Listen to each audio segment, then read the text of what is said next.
You are listening to Leaders and Legends, a podcast produced by Veteran Strategies and featuring conversations with fascinating and impactful men and women who have shaped our world, our communities, and our history. My name is Robert Vane, Principal of Veteran Strategies, and your host for our discussion. You are listening to Leaders and Legends, a podcast presented by Veteran Strategies, an Indiana-based public relations enterprise, and sponsored by Garmon Construction, Leaders and Legends LLC, the Grand Hall and Conference Center at Historic Union Station, the McGinley's Golden Ace Inn, and NFP, a national insurance broker with strong local content. Our podcast is featured on the All Indiana Podcast Network in partnership with Wish TV. You may find Leaders and Legends at allindianapodcastnetwork.com. Thinking of starting a podcast or need to host a public meeting? Let Leaders and Legends LLC be your partner as you look for new ways to communicate your message. Please contact Chris Spangle or me at leadersandlegends.net. And as always, all our podcast interviews are dedicated to the legacy and generosity of P.E. McAllister. Looking for ways to save on your energy bills? AES Indiana has you covered. From smart thermostats to home energy assessments, we offer simple solutions to keep your home comfortable and your costs down. AES can help you save money and energy with kits, tips, rebates, and more. Visit aesindiana.com/ways to save to learn more about how we can help you save money. AES Indiana, helping you discover real ways to save. Thank you for listening to the Leaders and Legends podcast. We have brought back two old friends for this week. They came on about a month ago and made all sorts of election predictions and commentary, neither of which we will mention on today's podcast interview. But they're both wonderful, incredibly talented, incredibly bright, super funny journalists. And we're going to start with Kayla Dwyer from the Indianapolis Star, and I'm going to let her talk a little bit about her newsletter, which is terrific. And I know it's not just hers, but she's the guest. And after that, we're going to hear for a few minutes from LoBianco, so he can talk about his newsletter, which is often cited by me when I talk to other folks. So Kayla, thank you very much for coming on the podcast. Your turn. Absolutely. I'm so glad to be here. Yes, Kayla Dwyer is my name. Work for Indy Star, and I'm one of three-ish bylines. It depends. My editor currently is on maternity leave, so right now it's three bylines on our politics newsletter, along with my colleagues Brittany Carloni and Haley Colombo. And it's called Checks and Balances. I'm pretty sure the link is indystar.com/newsletters is where you'll find all of our newsletters, and you can look for it and subscribe. It comes out every Friday morning. And we pretty much go very quickly through the week's news, but we also have tidbits and different kinds of sections, things that we've seen on social or behind closed doors, or it's a hodgepodge mishmash of what's going on around the state, local, national, etc., but very much Indiana focused. And we work hard on it, and we hope you like it. Kayla, is there anything that wasn't included in the newsletter since the last time you appeared on Leaders and Legends that perhaps would have been newsletter worthy? He's tall, he's handsome, he has gray hair. My nuptials? Yeah. You know what? Probably should have. Yeah, we didn't even think to put that in there. I noticed. That's why I'm asking. Tom, go over here at Indy Star. Tom, go ahead. I got married, and he's also a journalist, but he works for Mirror Indy, so we won't speak of it. No, I'm kidding. I'm kidding. Congrats, Kayla. That's awesome. Thank you. Yeah. Go ahead, Tilo. I am Tom LoBianco, formerly of the Associated Press and the Indianapolis Star out in Indiana. I am now a member of the independent media. As it turns out, right as the legacy mainstream media was collapsing and I started my independent media outlet, 24 Site News, you can check it out at 24SIGHT 24site.news. It turns out I was only independent media for a year. because now the independent media is the mainstream media again. Here we go. Hey, man, Elon Musk tells me I'm the media. Please subscribe to Tom's newsletter. I get it. And read it without fail. Besides being one of the most honest people I've ever met, both Kayla and Tom are, but Tom, I've known a little bit longer, one of the most honest people in the business. Tom also holds the records for the most email addresses for him and any one of my contacts. I don't know if you've hit double digits yet. It's pretty close. I had a friend look at my resume years ago, and he's, Tom, you look like you're homeless. This is part of the reason I'm an independent journalist. Turns out the one thing that's steady is creating your own thing. Thank you so much for your time. We have about 40 minutes or so. I wanted to bring you back. The elections in the state went pretty much as expected, despite some last second sort of hoping, and we'll say that in a nice way, from the Democrats here in the Hoosier State. The federal was much more of a surprise. I'm not Mark Lauder, but I was on TV here, Channel 13 in Indianapolis. Handsome Mark Lauder, if you're listening, congratulations, my friend. You deserve it. Yeah. Anyway, and I was shocked at what happened. Not because I didn't necessarily want it to happen, because these swing states are just so unpredictable. So we're going to get into that. I'd like to start with the state because I think there's just a little bit less to talk about. Kayla, you've been covering the state house and politics now in Indianapolis for quite a while. Did anything happen on election day in Indiana that surprised you? Margin of not just win or loss, but margin of victory, anything?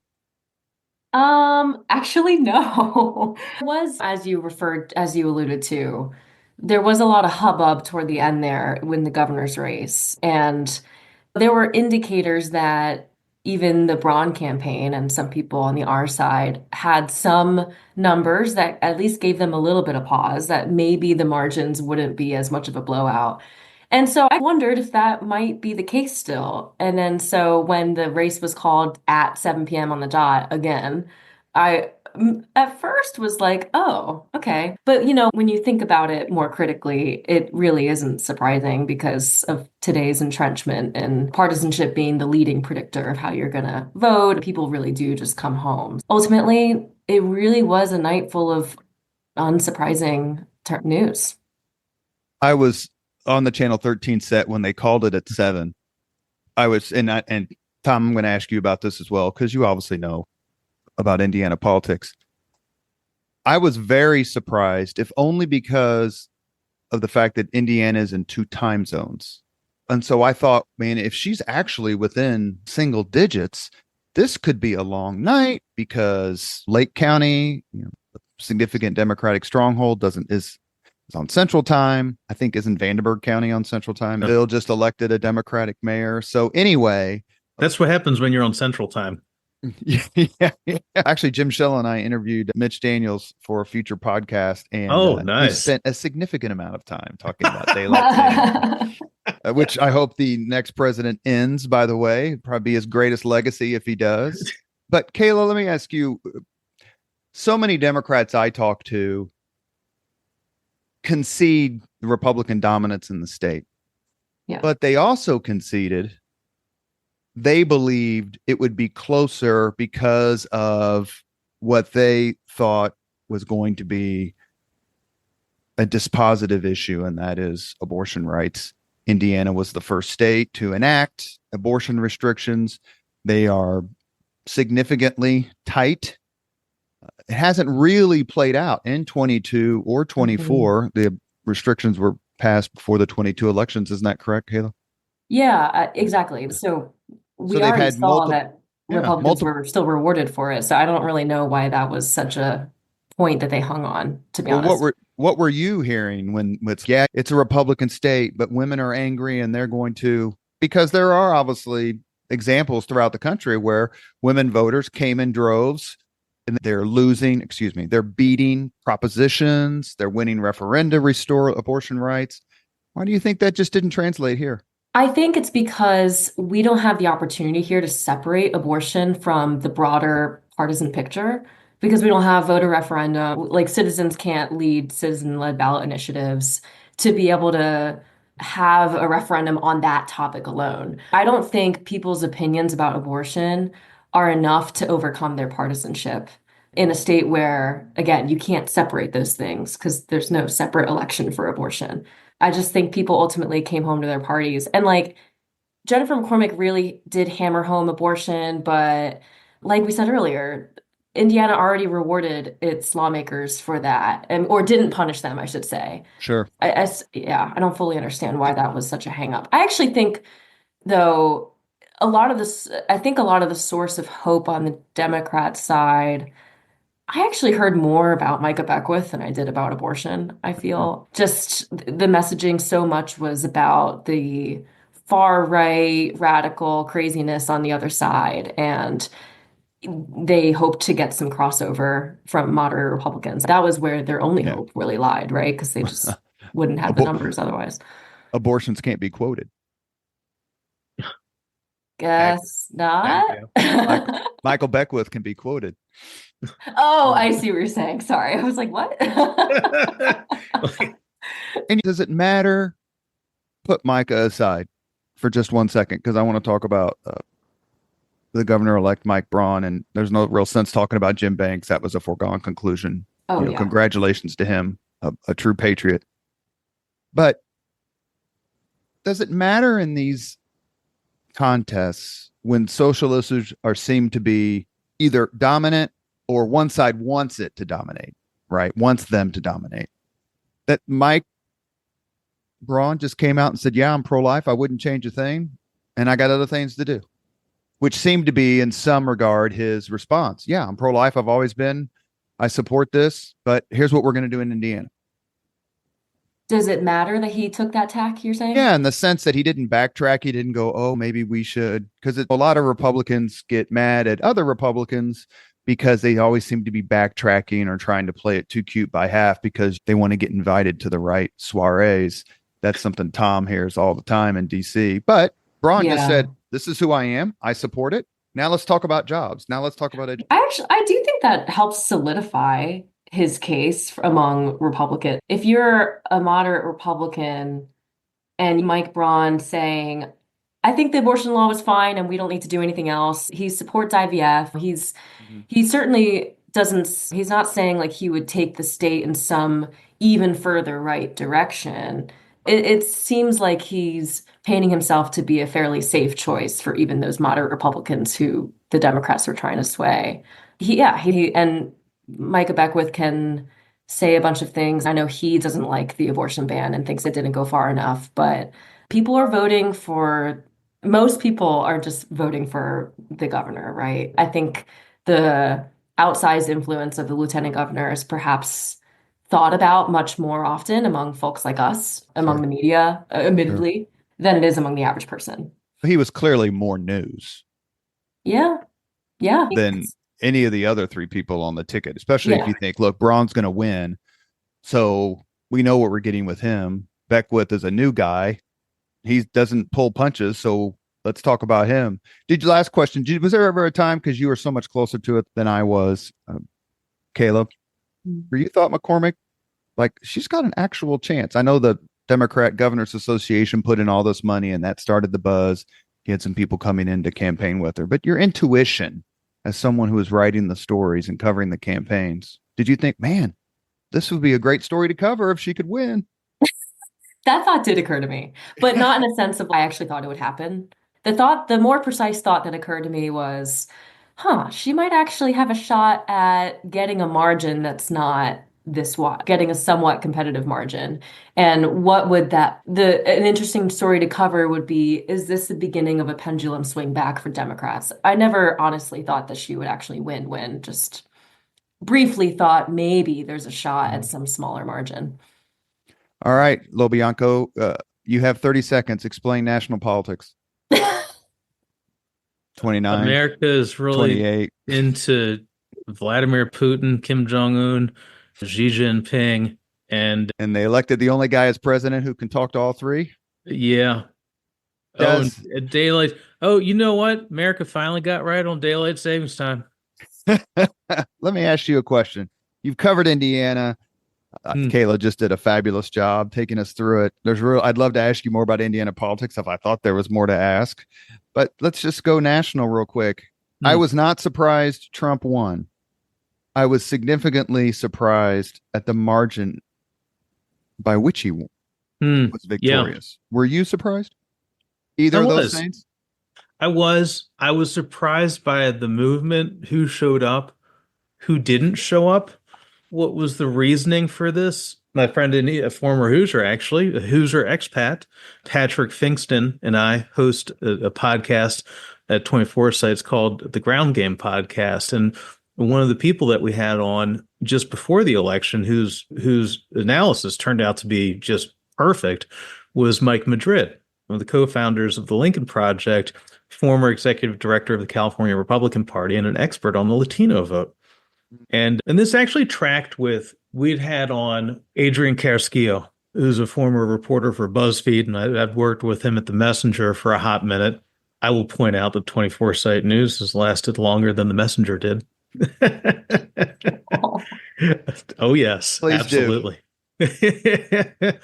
And they actually, Adrian made the same point that Madrid did, which is Democrats were not understanding Latino culture. Often the inherent small c traditional conservatism, social conservatism of Latino culture, also not understanding grouping people together. I've heard John Leguizamo talk a little bit about this, where you put Latinos from South America, to a degree Central America, together with Tejanos.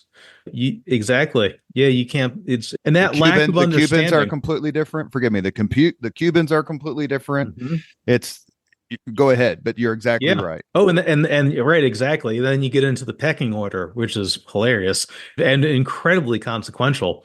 It reminds me of when Pence was doing these envoys almost down to South Florida, and I was Hmm. like, now that is quite the shadow campaign. He was trying to learn Spanish. That's right, exactly. So Trump winning all the swing states. That was big.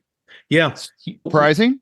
Did you Yeah, think I she can't lose Michigan? If she loses Michigan, she doesn't have a chance in over. hell of winning. So she's got to win that. And I Vice thought, and President I wrote Harris. about this in my first real 24/7. I took a couple days off after the election to sleep.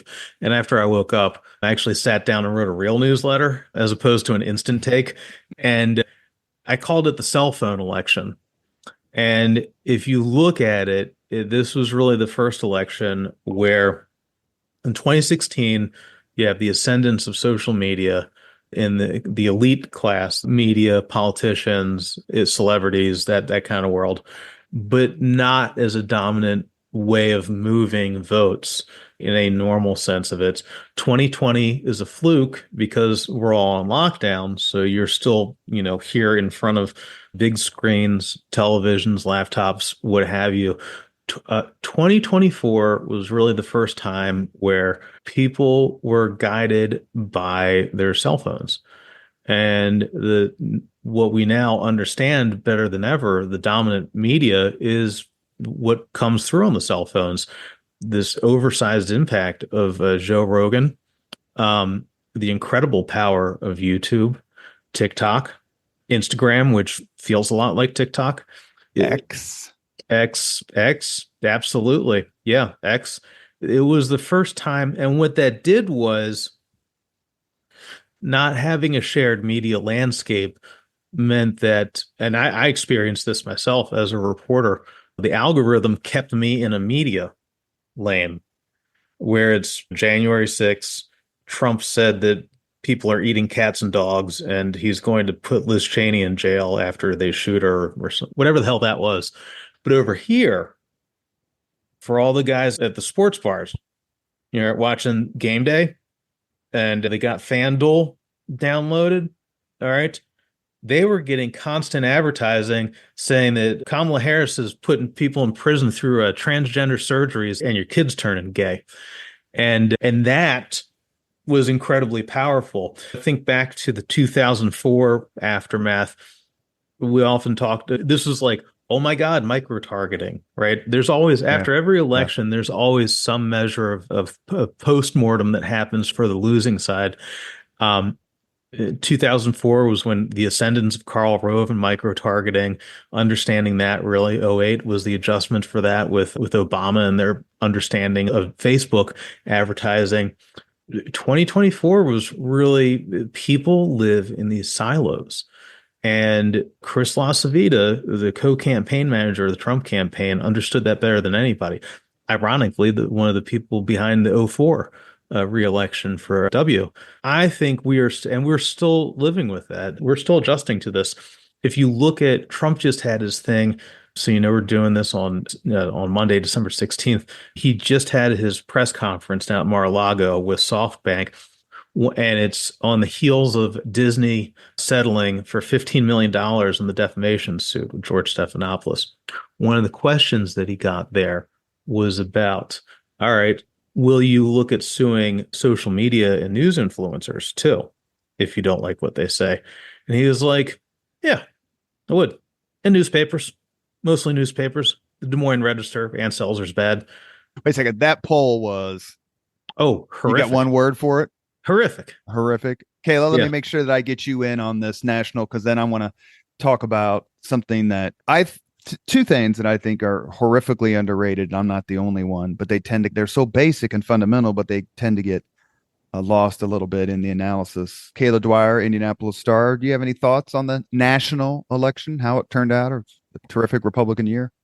Yeah, thing about polling. I've been thinking a lot about this because I also, my gut instinct is to blame the polling, but I think maybe we're not contextualizing polling well enough. Polling is a snapshot in time, right? It's not really supposed to, I think, it's not really supposed to be a predictor per se. And maybe that's the problem. But also, there probably are fundamental flaws. Like, who's answering these polls? Like, in a And who's era. not answering the polls? Who's not answering the poll? Exactly. Mhm. In an era where distrust of institutions defines one of the political parties more than the other. Mhm.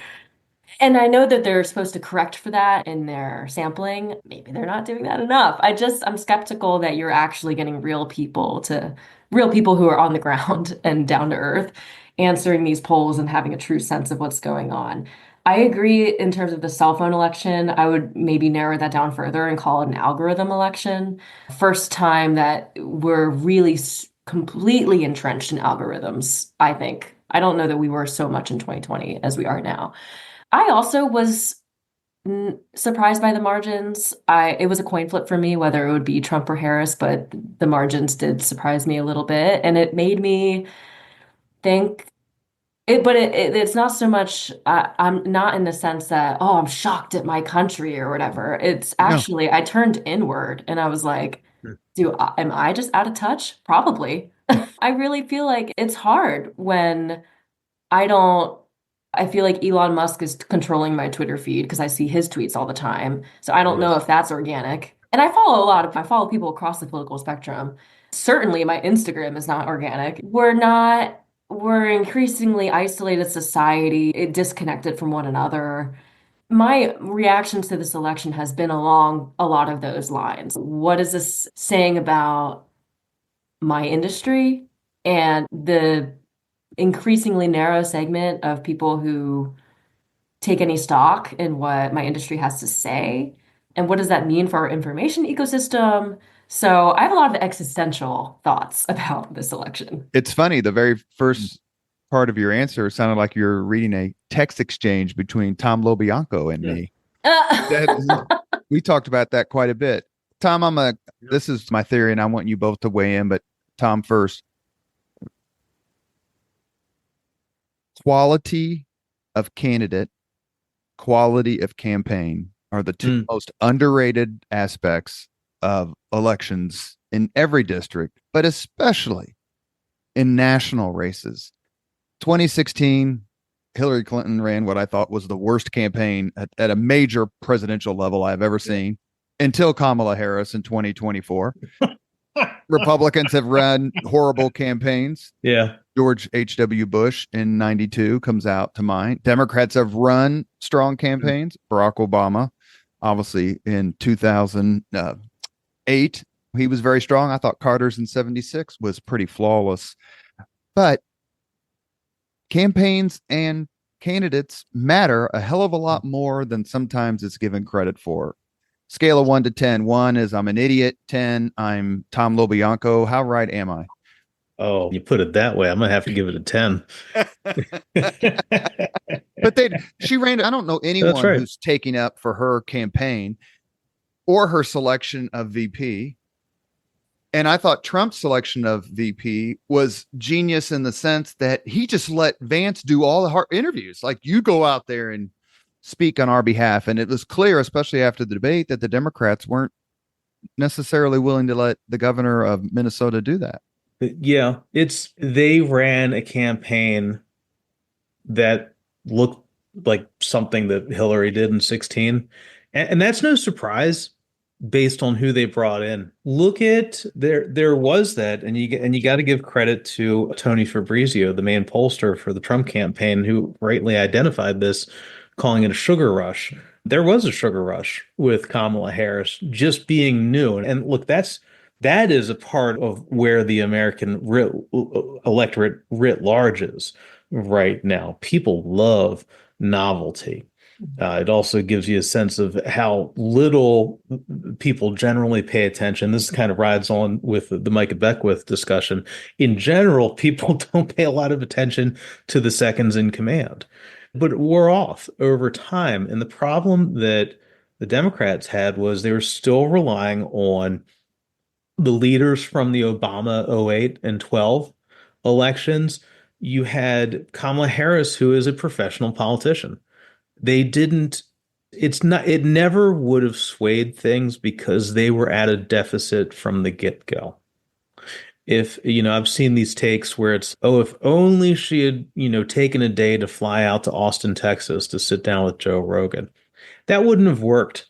And part of the reason it wouldn't have worked was because, and we've talked about this before with Robert and I, we've talked about this in terms of politicians. It's muscle memory. Mm-hmm. Trump is built for a 3-hour podcast. Kamala Harris is built for a hard stop at 20 minutes on Howard Stern. Mm-hmm. And she gets in trouble if she does more than that because she doesn't know how to talk that way. And that's not a knock on her. That's professionally how she got where she is. But the world has changed. Forgive me. Do either of you think if Harris had chosen Shapiro, the governor of Pennsylvania, that would have made any difference? No. Kayla? Not really. I feel like the problems were like that. It's just she was tied to the Biden presidency, and that's irrespective of who her VP choice would have been.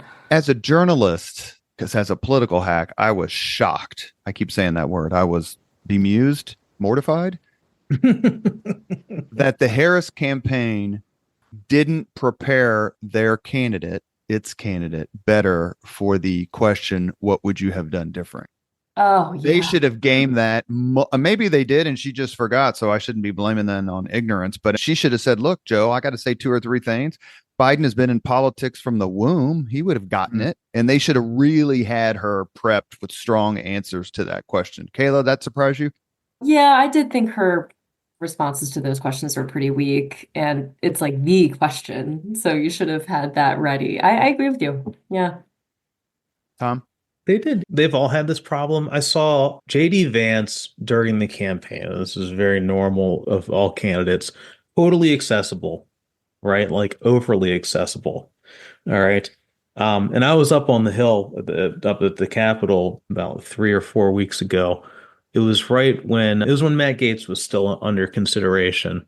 Mm-hmm. And the motorcade pulls up, and it's a motorcade with the vice president-elect, Senator J.D. Vance. No questions at all.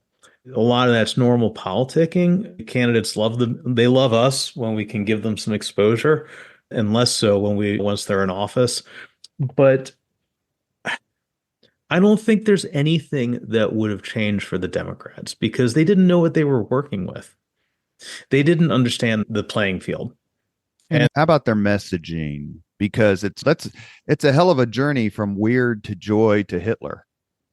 And I just thought that they didn't really have messaging thread, which regardless of party, you have to have if you're going to win, because that's what, and if you can say it in 15 seconds, because now in the days of YouTube pre-roll, that's as long as I got, then it resonates. You know what?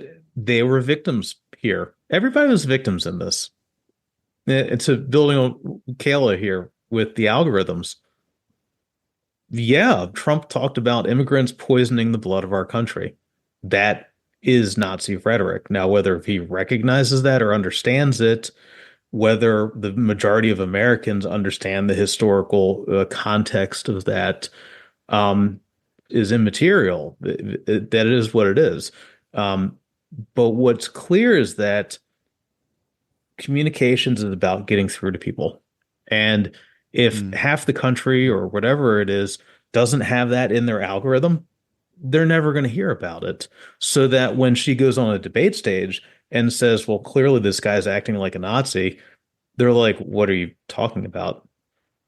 I also Let think me ask. Go ahead, Kayla. Go ahead. I also think like their messaging being primarily anti-Trump messaging, it just doesn't really, I don't see what the gain is from that, because it's not like you're gonna convince, it's only gonna turn people off because he's so popular. So why not focus on what it is you have to offer the country?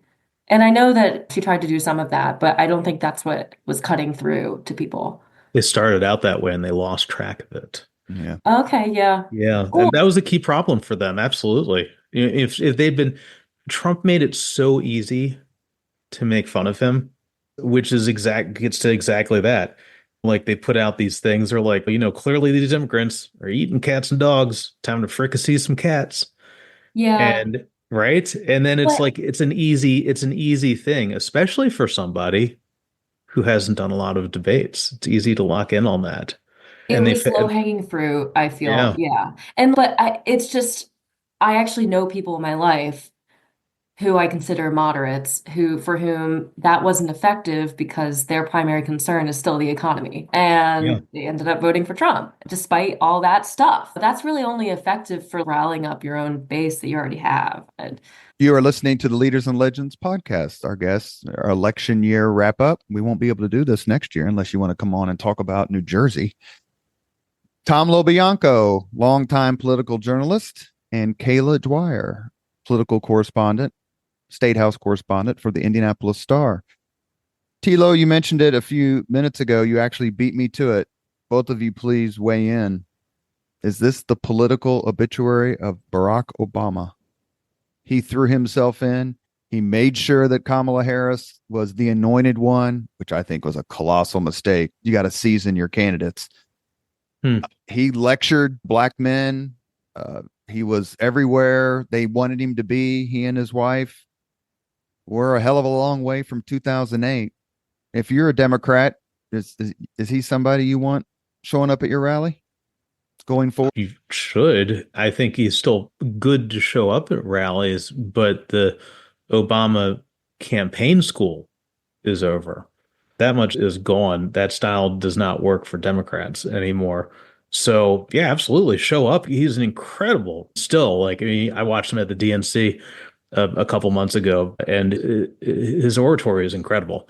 And he's still, and look, black men and black women in particular did show up in big numbers, just not enough. But that style of campaigning is over. It's gone. Kayla? I think, yeah, the Obama coalition seems like a yesteryear conversation. I like just Trump remade the Republican Party in his image. I think what the Democrats need is some new person that inspires people. Obama did that, right? But Oh, if he's you were not in going to do that anymore. Indianapolis in 2008 or Indiana in Indianapolis, either one. Tom, were you here yet? Not yet. Not at that point. No. The Barack Obama campaign was as flawless as the Mitch Daniels reelect in A. No one can take that away from Wow. him. He had rallies, anybody, everybody. It was something that Indiana hadn't experienced in. I couldn't even tell you. So you're not taking anything away from Barack Obama in 2008. Oh yeah, But for you both to say, Mhm. look, in 2024 or 2028, that just doesn't work anymore. Who who are the kind of Democrats who you think can prevail in what is a significantly left of center primary process? John Fetterman, I think, he gets it.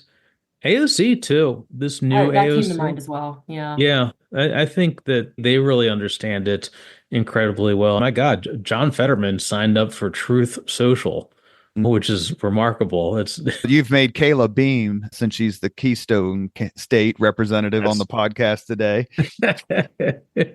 What do you think of Yeah. Fetterman, Kayla?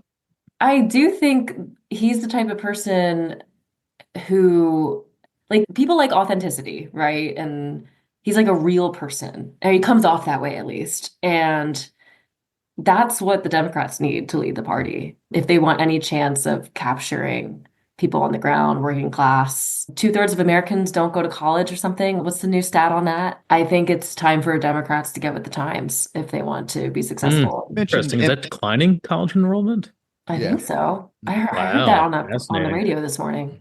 Oh Do you boy. you I haven't mentioned looked it up yet, though. Maybe I shouldn't doubt that statistic. It you was mentioned immigration a few minutes ago, Tom. And is there which set of rhetoric has more value politically in 2024 America? Let them all in, sanctuary cities, mass immigration with no checks and balances, or whatever you want to call the Biden Harris policy. Or, hey, I don't care if we let in 50 million people as long as they come through the process and do it legally. Because I've read several articles that how one of the main reasons why Trump did so well among Latinos is because the people who've actually gone through the process are like, what in the hell? It took me 6 freaking years. Now these folks are just being let in from Venezuela or whatever. So well, yeah. you have the rush and then you have the process. And it seemed that the Republicans did a better job of saying the difference between legal immigration and illegal immigration is a house party and breaking and entering. And also too, that it's not just the people who went through naturalization processes, the whole kit and caboodle, but also a lot of Latino immigrants here undocumented illegally. They said that as well, that they don't want more people coming in. That's as a paisan whose respective families came here 100 so years ago, is entirely unsurprising. Slam the door shut behind you. That was a very big dynamic. But I'm going to go back to the bigger issue here. What we are in right now is a William Randolph Hearst age of dominance of one form of media. And I think more of it has to do with what is pushed in front of people and what they're hearing about constantly.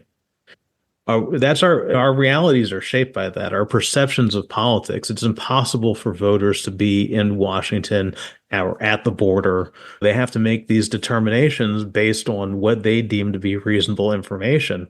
And these algorithms are incredibly powerful. Yeah, I think that is whatever that narrative is. And then if you're a candidate, you speak to that narrative. That's more important than the actual policy. Kayla, how do you feel when you write stories and they go on social media and they go on websites and they're shared and liked and all that stuff? Is what he's saying true you're at home in a newspaper writing about the city and the state and politics? Is that something you see as well? Hey, when I write about guns, this happens. When I write about abortion, this algorithm or this chart beat number hits. It's hard to know what the algorithm's doing. I don't know if I like have enough insight into our numbers to answer that, but we can predict based on our data like what topics tend to actually breach and hit a lot of people. Beckwith was one of those. Abortion tended like it's all the hot button stuff. I think that's part of this problem is like these processes incentivize us to focus very much on the divisive topics because nothing unifies people more than hatred, right? Point taken. And so it's a problematic information ecosystem for that because then those specific topics have outsized influence on the way people think about the world. And I think so much of state government, for example, 95% is boring and functional Yes. and important to our lives, but certainly not. My stories about Medicaid, which is extremely important, they don't really get read all that much. I still do them, but It's sometimes it's also damn hard to justify complicated. doing all of them. It's so complicated. Keep your hands off my body, keep your hands off my guns. That's just so simple. So, It Yeah. is, if people don't have time, then again, it's that muscle memory that makes them go back to wherever they feel safe, whether that's politically or anything else. Tilo, I'm going to be a Republican for just a few seconds, so please love me anyway. You know that those of us who read assiduously about the news media and social media and other things know what happened in 2020 with regard to Facebook and Google. Some of those more now have become more enlightened social media platforms or engines. So, what do you say to a Republican like me who is convinced that 2020, I don't think it was stolen, but 2020 was clearly the social media giants had their thumb on the scale for Joe Biden, and now it's 2024, and certain social media accounts are a lot more pro Trump or conservative. Can you appreciate our glee? I don't know how much in 2020 they were putting their thumb on the scale for Biden. I view it through a media lens. I see these guys as Mark Zuckerberg walking into the world of publishing, right? After having allegedly stolen this idea from the Winklevoss twins, Mm-hmm. based on depending on whose version of things you believe. um, and rapidly developing into a powerhouse. And by 2016, being a dominant force, but also a dominant force for Russians. And then responding to that, being like, okay, we're going to regulate things. We're going to deal with content. Regulating and dealing with content and that's our profession. Mm-hmm. That's editorial standards, which I would argue is a good thing. And I would also note is really friggin' hard. It's and when your entire platform is anybody can hop on, Mm-hmm. anybody can say anything. That's why we don't that's why we don't do a full paper of letters to the editor because 90% of them will be about Bigfoot sightings riding drones over top of New Jersey. Mm. My God, even Larry Hogan fell for that one. He did. I was like, An unexpected loser. I had high hopes that he was going to win his I Senate know race it there was in Maryland. terrible. Yeah. But what's happening now is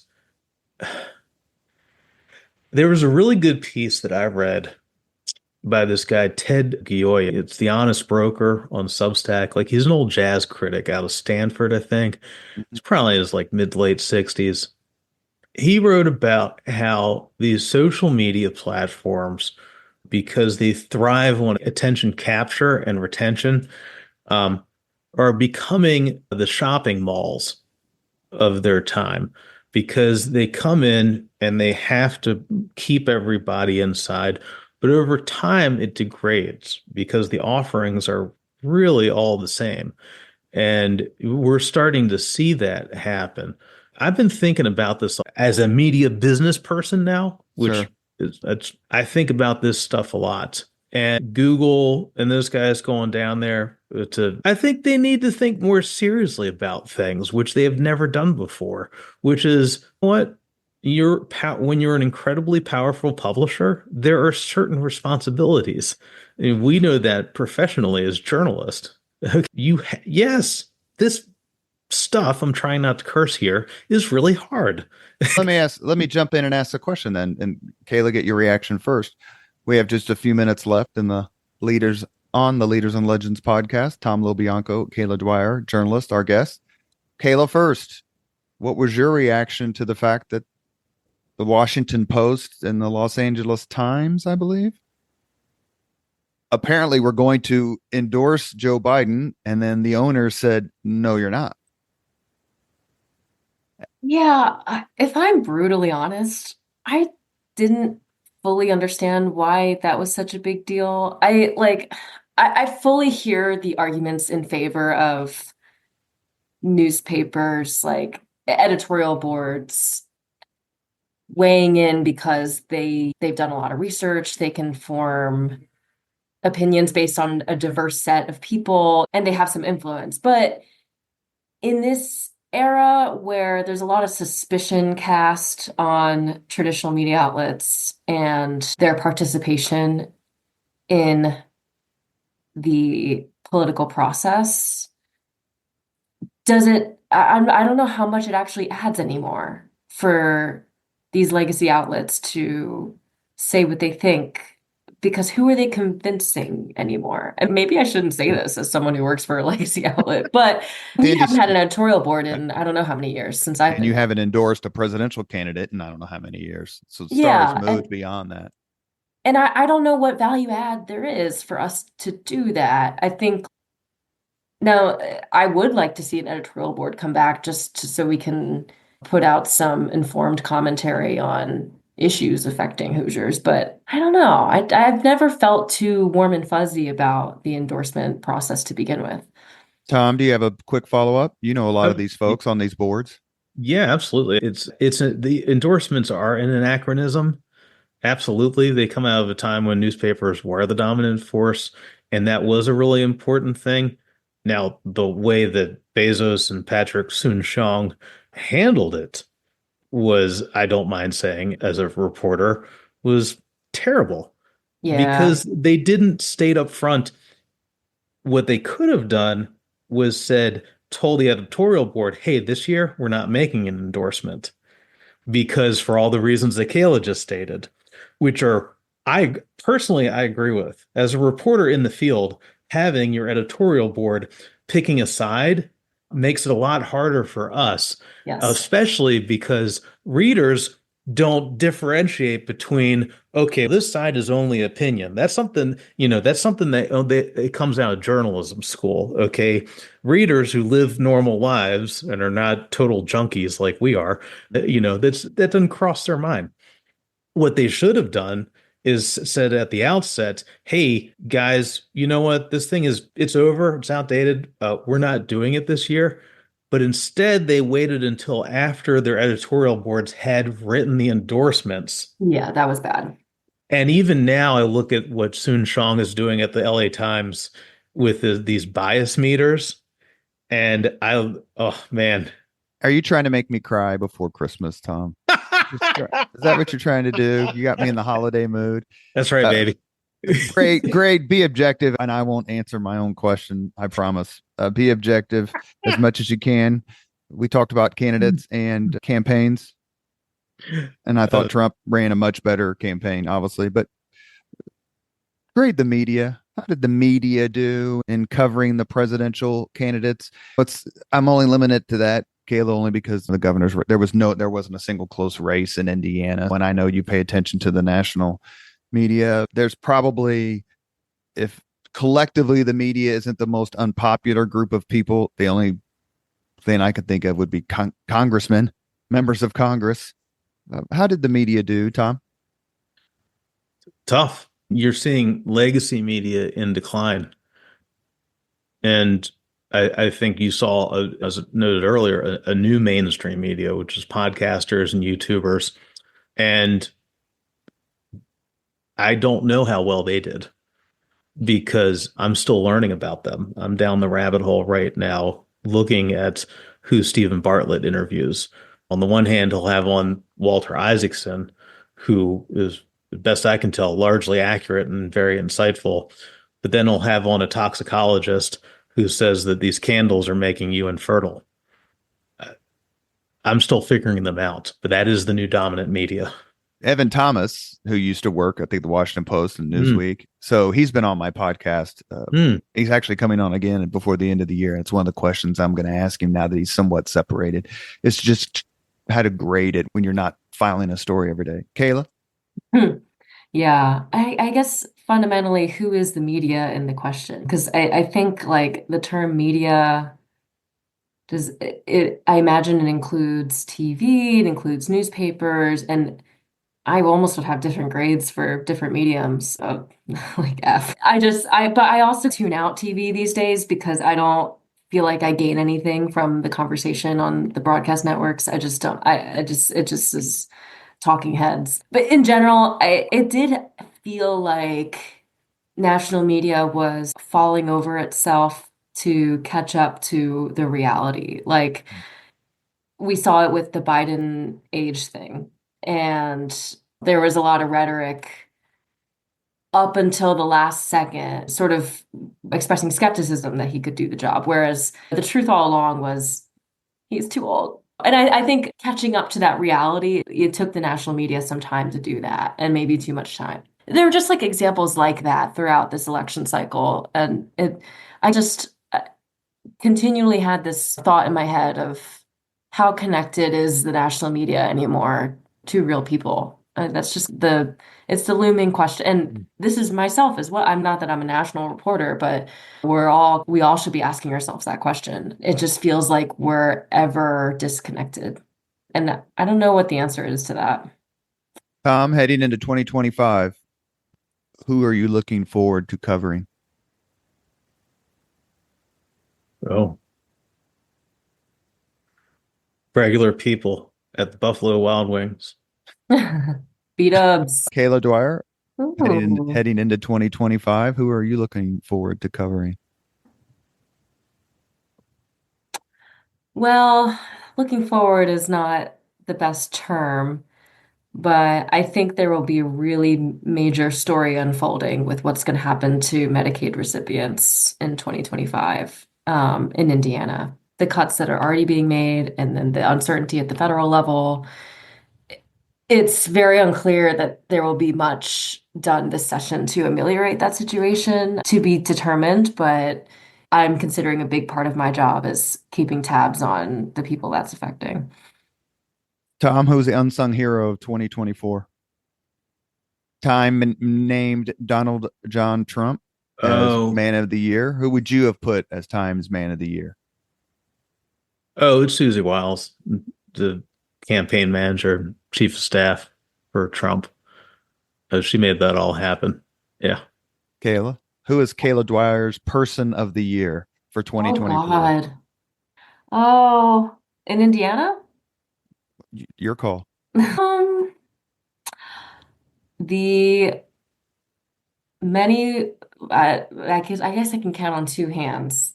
The women who have come forward about Thomas Cook and Greg Taylor, and more to come, potentially. You have been listening to Leaders and Legends, podcast by Veteran Strategies, an Indiana-based public relations enterprise.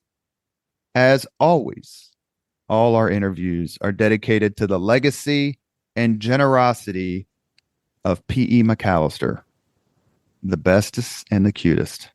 Our guests today, Tom LoBianco, Kayla Dwyer. Tom, give your web address one more time.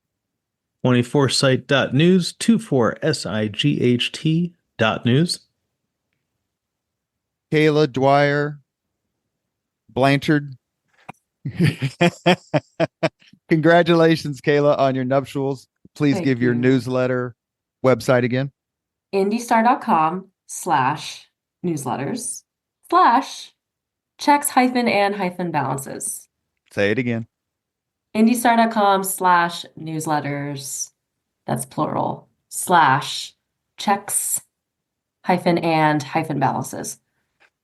Thank you so much for your time. I respect both of you more than I can say, and I'm grateful. Thank you for surviving what was an interesting year. Oh, yeah. Thank you, Vane. Thank you, Kayla. Take care.